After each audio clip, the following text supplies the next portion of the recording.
In this episode of Voice of the Sea, we're exploring the intersection of science and art at Capitol Modern, the Hawaiʻi State Art Museum in Honolulu. For this Kaiāulu Rising Together exhibit, 4 local artists have been learning about climate-related actions in their communities and visiting affected people and places to share their findings through art. We're at the exhibit talking to the artists. Photographer Keisha Tanaka, painter and digital artist Jillian Duenas, ethnomusicologist Ben Fairfield, multidisciplinarian and researcher Aaron Voss, and program manager Udi Mandel. Tell me about the show. The name of the show is Kaiāulu, Rising Together. The Hawaiian word Kaiāulu, which means a kind of village or community, but also gives the sense of a collective identity and a mutual responsibility, obligation that we have. Today is really exciting because it's the official opening. We are in the Capitol Modern Museum in downtown Honolulu. And specifically, this exhibit is dedicated to art that reflects 4 selected artists-in-residence with the Hawaiʻi State Climate Commission, looking at different pathways that humans and nature and climate are intersecting and messages that we feel are important to convey about where we find ourselves in the climate situation. And you're one of those 4 specially selected artists? I am one of those 4, and my medium is music,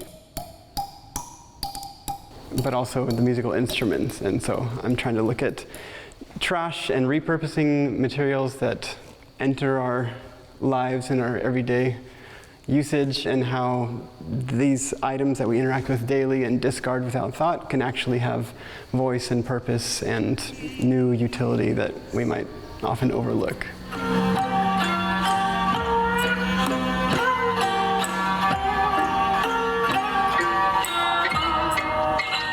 Engaging in art is a way for me to better learn about a place and kind of put myself in the shoes of the different inhabitants, whether they're sentient or not.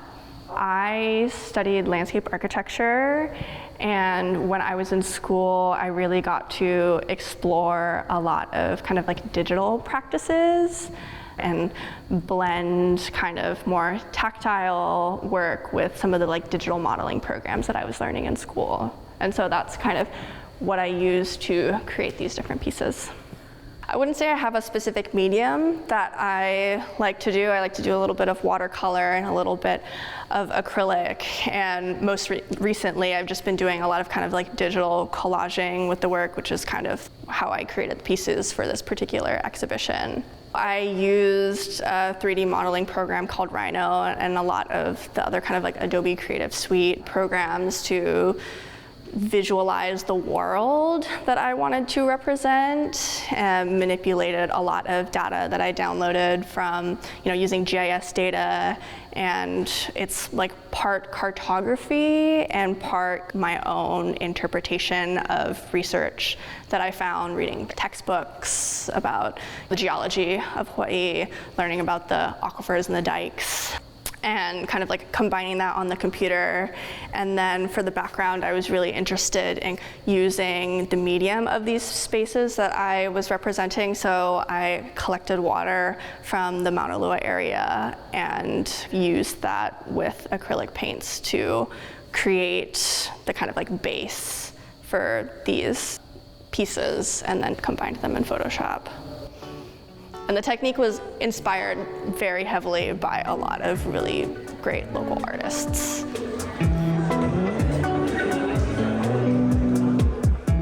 As a Pacific Islander, as a Chamorro person, all of my art is really rooted in my ancestry, and I like to bring my lineage forth in any story that I tell visually. And with the body of artwork that I did for this show, I really leaned into ancestral knowledge and connection to Aina and to land and ocean as the central themes for my work. I interviewed a bunch of folks here in Hawaii, all Pacific Islanders. Mostly were Native Hawaiian, but then also some folks from Samoa, Aotearoa, Palau, Guahan, the Mariana Islands, Tahiti, just trying to get an idea of like what's a collective vision of a climate just future in the Pacific. Those stories that folks shared with me are a lot of what is reflected in my work, and I'm trying to represent and center Hawaii and Kanaka, but also highlighting these ways that we're related across the Pacific.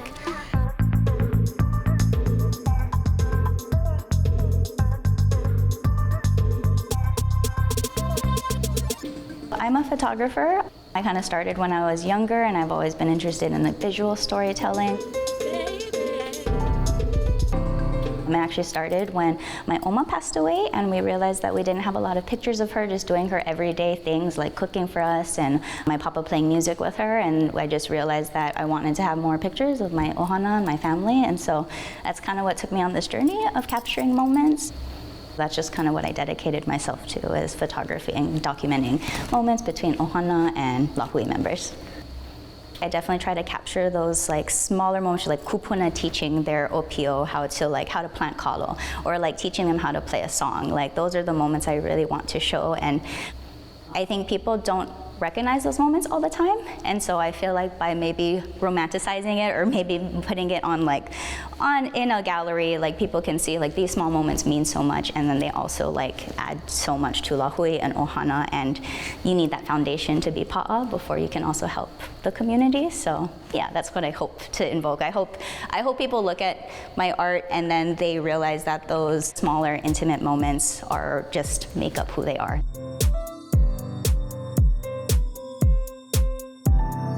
I think art can bring different ways of processing complexity and challenging questions. Has this role and capacity for healing and for engaging with deeper aspects of ourselves through what you are experiencing. Art is also a form of inquiry. It's a form of asking questions, of investigating. It's also relying on other faculties of intuition and creativity, and bringing connections between things that maybe people that have been schooled in a particular scientific discipline might not have been aware of, might have not thought about that or raised that question. So when you see these art and science collaborations in different parts and different sectors, that they do happen, that's often what happens, that artists can manage to sparkle these forms of creative engagements with a topic, but through another kind of angle at it. And I think that's what the art that in display here also shows and engages with.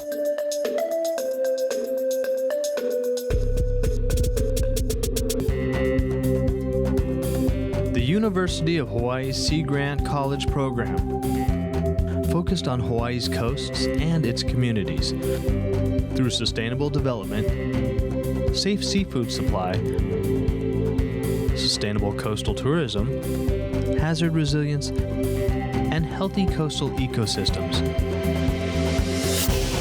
Hawaii's Sea Grant.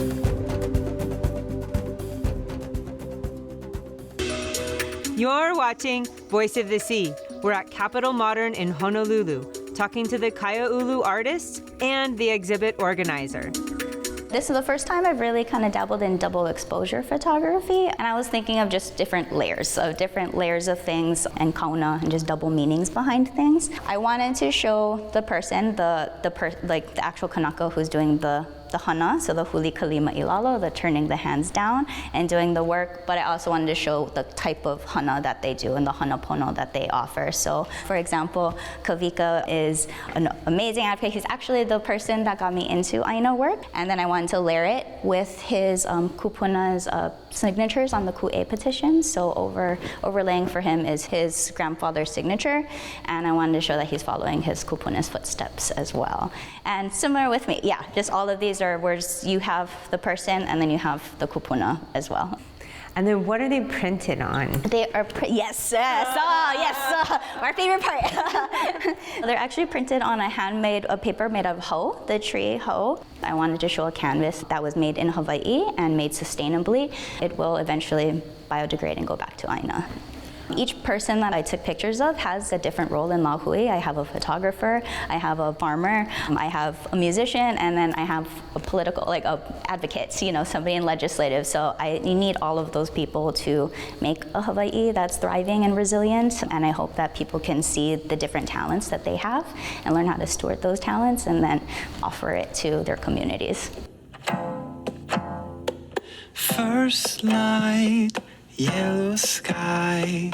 I did a few collaborative works with local elementary schools as part of this residency, and this one is with Voyager Public Charter School. And I wrote a song, and you can hear the song here, and you can also see all the instruments in that song is played using only these cardboard instruments. Oh, wow. So there's a two-string zither, there's another harp made with chopsticks and wall calendar boxes, and an ukulele kind of instrument and other stuff. And those all come together to make this song that you can hear here. And I had each of the students with the school pick one line from the song and sort of visually represent the story of the song. So we have first light with the morning, with the sunrise over the ko'olaus, the mountains start to light up in the sun, the cold at the top, and then the shadows coming across. And then you start to hear the animals that are waking up. So you have the kolea and the chickens, and the trees start to come alive. Mountain summit shine lit with halos. And so we have another collaboration with the school. This is with Alawai Elementary, where I used to teach music. It's the same sort of concept. I gave them a song. This song is about a voyaging experience where you start here with the planets, and you see the red lights in the sky, and you're navigating by the stars, and you feel the currents flowing, and then you have the winds blowing through from the ko'olau, from the ho'olua winds from the north. And then you come down here to the animals. You've got the porpoise and the sharks that you start to see as you get further south on your journey through Polynesia from Hawaii down to Tahiti. And then finally you have the white terns that greet you, and you follow the white terns and you'll land on the islands if you follow the birds. Goodbye, sunshine, goodbye. It's been nice having you in the sky. This is, I guess you could consider it an exploded axon, an axon being an isometric view of a landscape. These are the three different watersheds in the Mauna Loa area that I was interested in kind of exploring: Wailupe, Niu, and Kuli'o'o. You can start at the bottom, think about the papa, the coral, both like the physical coral, but also as kind of like the ancestors of the Polynesian people. Above that, thinking about groundwater flows. We get to the kind of the Waukanaka, the human layers. And then at the top of the ahupua'as, thinking about how that water flows down the streams and then also kind of percolates down back into the groundwater area. These are different representations of three watersheds in the Mauna Loa area. So this is the Wailupe watershed, this is Niu, and then Kuli'o'o. My intention was to kind of visualize some of the work that they're doing and some of the problems that they are trying to address. The Wailupe stream is the only one of the 11 streams in that Mauna Loa area that is not channelized or not in a kind of concrete culvert. This is like a model for maybe other streams in the Mauna Loa area, but also recognizing that in their current conditions, they are pretty polluted. When you work with the keiki, the young people who are our future generation in making your mural, how do you see it changing the people you get to interact with? And then maybe also, like, how does it affect you? Yeah, so with the Kaiāulu Academy Public Charter School students that I worked with for this mural back here, after we did this project, like, they were all super excited, especially that it's here in Capitol Modern in the museum for anyone that comes to visit the museum to see. When we were working through what the design would look like, I asked them, what is the future that you want to see for Waianae, for Hawaii, for the Pacific?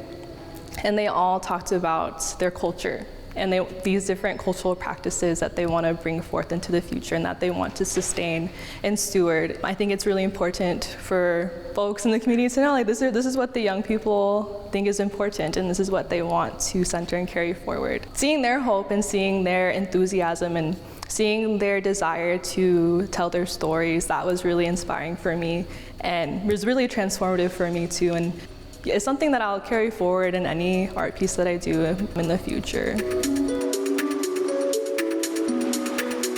When you talk about social transformation, one thing that artists do, and I think these artists do really, really well as well, is to reflect and to process and to embody in an experiential way some of those feelings around it, but then it's also the imagination and the imaginary and the vision of the possibilities.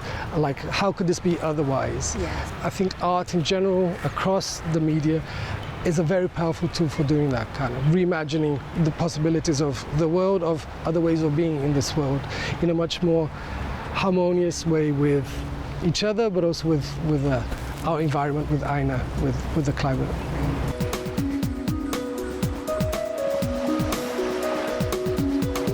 We are looking for a few heroes, mentors, trailblazers, innovators, a passion to change lives, spark curiosity, open hearts, and awaken minds, help students answer the question, who am I?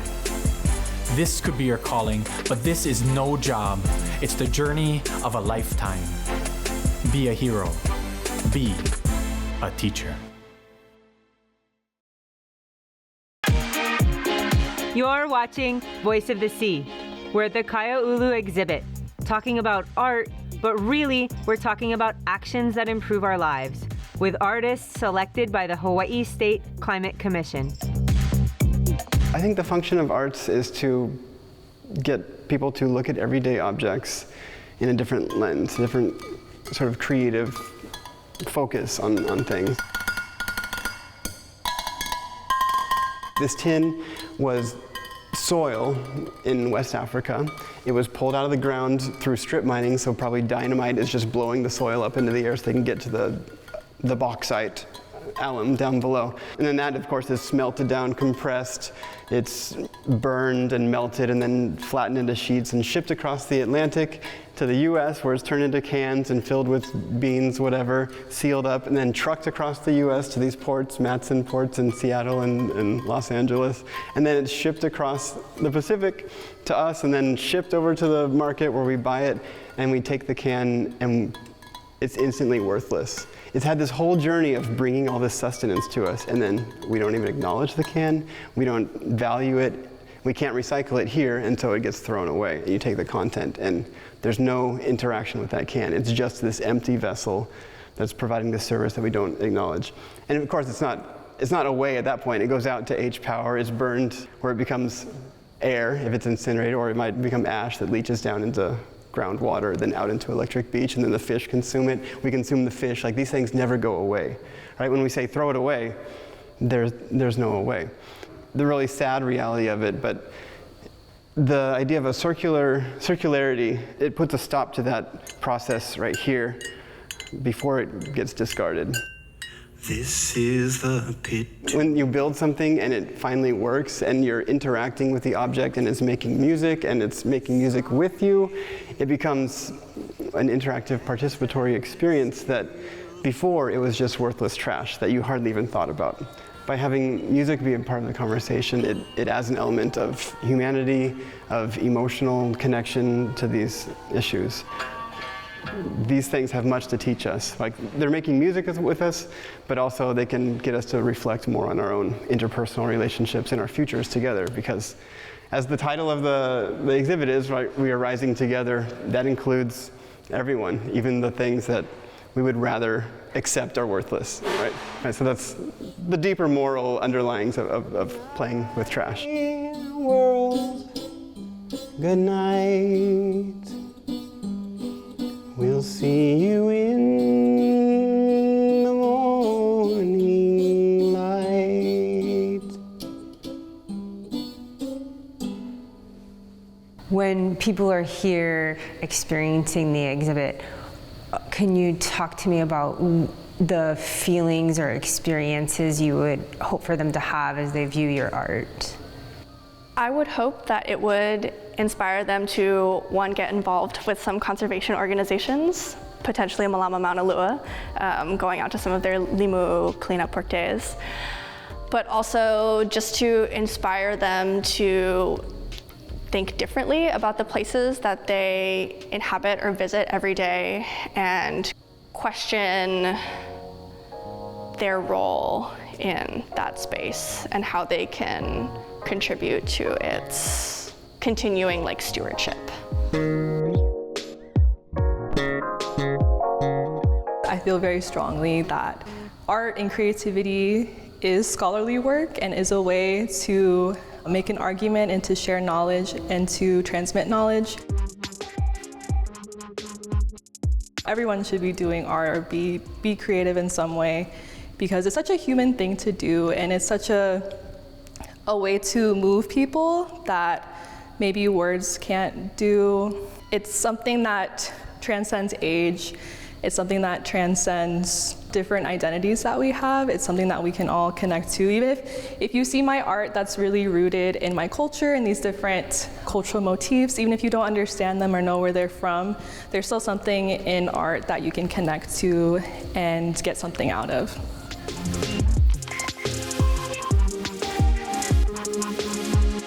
We're talking about this exhibit for all the people who are in Honolulu who get to come and see it. But for people even neighbor island, other parts of the Pacific, people from Hawaii who don't live in Hawaii anymore at the moment, they might get to see our episode. What are your hopes for the rest of the Kanaka who can't be here in person? I do like to think we're still one ocean, right? We're all connected, so we're all in one place. Wherever you are, you can still malama that place. So get to know that place, get to know that aina, get to know the winds, the rains of that aina, even if it's not here in Hawaii. And then get to know your community, I think is the best thing, and get to know what your community needs. There's a role for you here in every part of Lahui, and even hope the spaces between each of the artwork, they see themselves in each space. It's like the kauna, like the huli that we need to huli the system. What about if people are inspired by the art and they would like to engage themselves? Do you have recommendations for aspiring artists? Yeah, no, that's a great question. There are many artist residencies following through that path of connecting to an issue that you're really excited, really passionate about, see if there are opportunities, or if not, approaching different organizations and institutions. I think universities, researchers and so on, they will have a lot to benefit from collaborating with artists, so don't be afraid to reach out to an area that you're excited about and passionate about, and offer to a form of collaboration there, and I think everybody will gain from that. Art helps us see in new ways, visualizing data, improving communication, and bridging the gap between different ways of knowing. Get involved making art in your community and be part of the Rising Kaiāulu to connect and inspire. Learn more about featured artists, site art opportunities, and artist in residency programs on our website at voiceofthesea.org. Follow us on social media at Voice of the Sea TV. Mahalo for watching Voice of the Sea.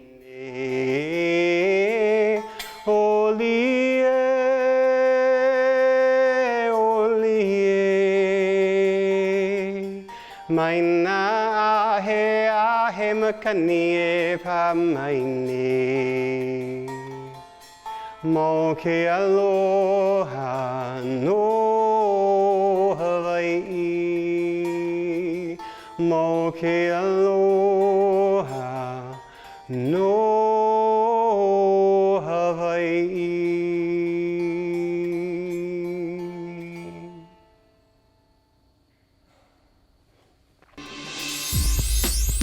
Exploring Our Fluid Earth is the dynamic curriculum developed by the University of Hawaii's Curriculum Research and Development Group.